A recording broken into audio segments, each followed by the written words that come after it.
ಕಾಶಿಯ ಜ್ಞಾನವ್ಯಾಪಿ ಮಸೀದಿಯ ವಿಡಿಯೋ ಚಿತ್ರೀಕರಣ ಮಾಡಲಾಗಿತ್ತು. ಆ ಸಮೀಕ್ಷೆಯ ವರದಿ ಈಗ ಕೋರ್ಟ್ ಅಂಗಳವನ್ನ ತಲುಪಿದೆ. ಈ ವೇಳೆ ಮಸೀದಿಯಲ್ಲಿ ಸಿಕ್ಕಂತ ಮಹಾ ಸಾಕ್ಷ್ಯಗಳು ಸಂಚಲನವನ್ನ ಸೃಷ್ಟಿ ಮಾಡಿದ್ದಾರೆ. ಅಷ್ಟಕ್ಕೂ ಸಮೀಕ್ಷೆಯಲ್ಲಿ ಸಿಕ್ಕಿದ್ದಾದ್ರೂ ಏನು, ಅದಕ್ಕೆ ಕೋರ್ಟ್ ಏನ್ ಹೇಳ್ತಾ ಇದೆ, ಇಲ್ಲಿದೆ ಕಂಪ್ಲೀಟ್ ಮಾಹಿತಿ. ವಾರಣಾಸಿ ಕೋರ್ಟ್ಗೆ ಜ್ಞಾನವ್ಯಾಪಿ ವಿಡಿಯೋ ವರದಿ. ಸಮೀಕ್ಷೆಯಲ್ಲಿ ಪತ್ತೆಯಾದ ಹಿಂದೂ ದೇವರುಗಳು. ಅಯೋಧ್ಯೆ ಮಾದರಿಯಲ್ಲೇ ಇಡೀ ದೇಶವನ್ನ ಕುತೂಹಲದ ಘಟ್ಟದಲ್ಲಿ ನಿಲ್ಲಿಸಿರೋ ಜ್ಞಾನವ್ಯಾಪಿ ಮಸೀದಿ ವಿವಾದ ಕ್ಷಣ ಕ್ಷಣಕ್ಕೂ ತಿರುವು ಪಡಿತಾ ಇದೆ. ಕೋರ್ಟ್ ಆದೇಶದಂತೆ 2 ದಿನಗಳ ಕಾಲ ವಿಡಿಯೋ ಸಮೀಕ್ಷೆ ನಡೆಸಿದ್ದ ತಂಡ ಇವತ್ತು ನ್ಯಾಯಾಲಯಕ್ಕೆ ವರದಿ ನೀಡಿದೆ.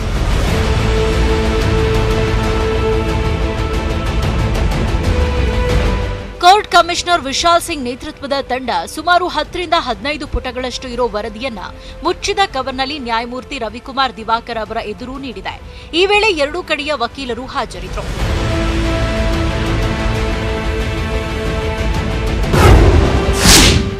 ಜ್ಞಾನವ್ಯಾಪಿ ಮಸೀದಿಯಲ್ಲಿ ಹಿಂದೂ ದೇವರು. ಮಸೀದಿಯಲ್ಲಿ ಶಿವನ ಜೊತೆ ಇದ್ದಾನಂತೆ ಶೇಷನಾಗ. ಕೋರ್ಟ್ ಕಮಿಷನರ್ ನೀಡಿರೋ ವಿಡಿಯೋ ವರದಿಯಲ್ಲಿ ಹಲವು ಮಹತ್ವದ ಸಾಕ್ಷ್ಯಗಳು ಪತ್ತೆಯಾಗಿರೋ ಬಗ್ಗೆ ಮಾಹಿತಿಗಳು ಲಭ್ಯವಾಗಿವೆ. ಮಸೀದಿಯೊಳಗೆ ದೇವತೆಗಳ ಶಿಲ್ಪಗಳು ಸೇರಿದಂತೆ ಹಿಂದೂ ನಂಬಿಕೆಗಳಿಗೆ ಸಂಬಂಧಿಸಿದ ಶೇಷನಾಗ ಮತ್ತಿತರ ಶಿಲ್ಪಕಲೆಗಳು ಕಂಡುಬಂದಿವೆಯಂತೆ. ವಿವಾದಿತ ಪ್ರದೇಶದ ಬ್ಯಾರಿಕೇಡಿಂಗ್ನ ಹೊರಗೆ ಹಳೆಯ ದೇವಾಲಯದ ಅವಶೇಷಗಳು ಕಂಡುಬಂದಿವೆ. ಅದರಲ್ಲಿ ದೇವರು ಮತ್ತು ದೇವತೆಗಳ ಶಿಲ್ಪಗಳು ಮತ್ತು ಕಮಲದ ಮಾದರಿಗಳು ಕಂಡುಬಂದಿವೆ. ಮಧ್ಯದಲ್ಲಿ ಶೇಷನಾಗ ಮತ್ತು ನಾಗಫಾನ್ನ ಕಲ್ಲಿನ ಶಿಲ್ಪಕಲೆ ಮಾದರಿಗಳಿವೆ ಎನ್ನಲಾಗಿದೆ.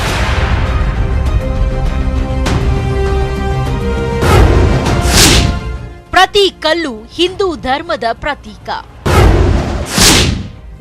ಗೋಡೆಯಲ್ಲೂ ಕಲೆ ವಾಸ್ತುಶಿಲ್ಪ. ಇನ್ನು ಮಸೀದಿಯ ಒಳಭಾಗದಲ್ಲಿ ಕೇವಲ ದೇವರುಗಳ ವಿಗ್ರಹ ಮಾತ್ರವಲ್ಲ, ಪ್ರತಿ ಗೋಡೆಯಲ್ಲೂ ಹಿಂದೂ ಧರ್ಮವನ್ನ ಹೋಲುವಂತಹ ವಾಸ್ತುಶಿಲ್ಪದ ಕೆತ್ತನೆಗಳಿವೆಯಂತೆ. ಸಿಂಧೂರಿ ಗುರುತು ಇರುವ 4 ವಿಗ್ರಹಗಳ ರೀತಿಯ ರಚನೆಗಳು, ದೀಪಗಳನ್ನ ಬೆಳಗಿಸುವ ಮಾದರಿಗಳು, ಮಸೀದಿಯ ಹಿಂಭಾಗದ ಪಶ್ಚಿಮ ಗೋಡೆಯಲ್ಲಿ ಕಲಾತ್ಮಕ ಮಾದರಿಯ ಕಲ್ಲಿನ ಚಪ್ಪಡಿಗಳನ್ನ ಇರಿಸಲಾಗಿದೆಯಂತೆ.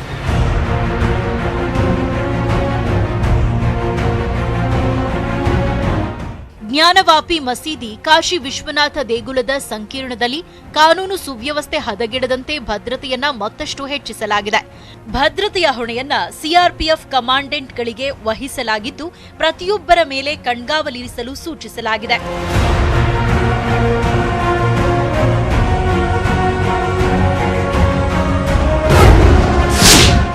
ವಾರಣಾಸಿ ನ್ಯಾಯಾಲಯದಲ್ಲಿ ವಿಚಾರಣೆಗೆ ಸುಪ್ರೀಂ ತಡೆ.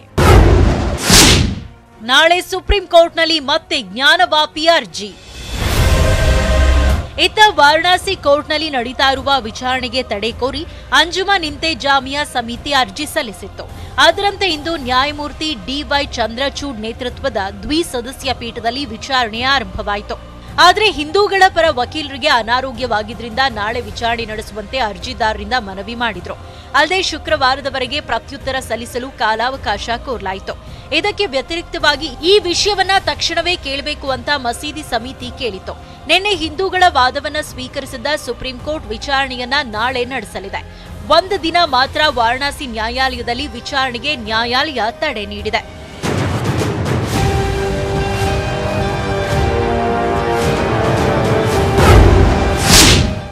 ಜ್ಞಾನವ್ಯಾಪಿ ಬಳಿಕ ಮಥುರಾ ಕೃಷ್ಣನಿಗೆ ಮೊದಲ ಜಯ. ಅರ್ಜಿ ವಿಚಾರಣೆಗೆ ಜಿಲ್ಲಾ ನ್ಯಾಯಾಲಯ ಗ್ರೀನ್ ಸಿಗ್ನಲ್. ಅಯೋಧ್ಯೆ ಜ್ಞಾನವ್ಯಾಪಿ ಬಳಿಕ ಮಥುರಾದ ಶ್ರೀಕೃಷ್ಣ ಜನ್ಮಸ್ಥಳ ವಿವಾದ ಮತ್ತಷ್ಟು ಕುತೂಹಲದ ಕೇಂದ್ರವಾಗಿದೆ. ಶಾಹಿ ಈದ್ಗಾವನ್ನ ಅಕ್ರಮ ಅಂತ ಘೋಷಿಸಿ ಅದನ್ನ ನೆಲಸಮಗೊಳಿಸಬೇಕು ಮತ್ತು 13.37 ಎಕರೆ ಸಂಪೂರ್ಣ ಭೂಮಿಯನ್ನ ಡಿಫಾಕ್ಟೋ ಮಾಲೀಕ ಭಗವಾನ್ ಶ್ರೀಕೃಷ್ಣ ವಿರಾಜಮಾನರಿಗೆ ಹಸ್ತಾಂತರಿಸುವಂತೆ ಕೋರಿ ಅರ್ಜಿ ಸಲ್ಲಿಕೆಯಾಗಿತ್ತು. ಅರ್ಜಿದಾರ ರಂಜನಾ ಅಗ್ನಿಹೋತ್ರಿ ಸಲ್ಲಿಸಿದ್ದ ಅರ್ಜಿ ವಿಚಾರಣೆ ನಡೆಸಿದ ಮಥುರಾ ಕೋರ್ಟ್ ಇದು ಅರ್ಹವಾದ ಅರ್ಜಿ ಅಂತ ಗ್ರೀನ್ ಸಿಗ್ನಲ್ ತೋರಿದೆ. ಈ ಮೂಲಕ ಕೃಷ್ಣನ ಭಕ್ತರಿಗೆ ಮತ್ತೊಂದು ಗೆಲುವು ಸಿಕ್ಕಂತಾಗಿದೆ.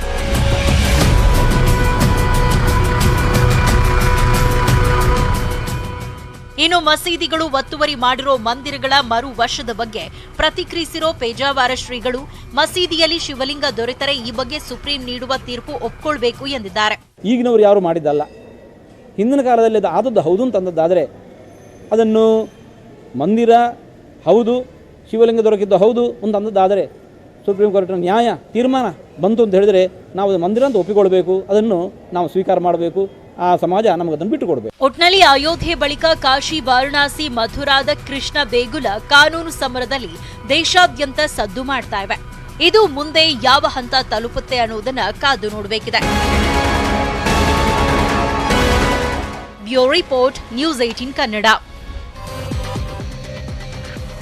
ಶತಮಾನದ ಮಳೆಗೆ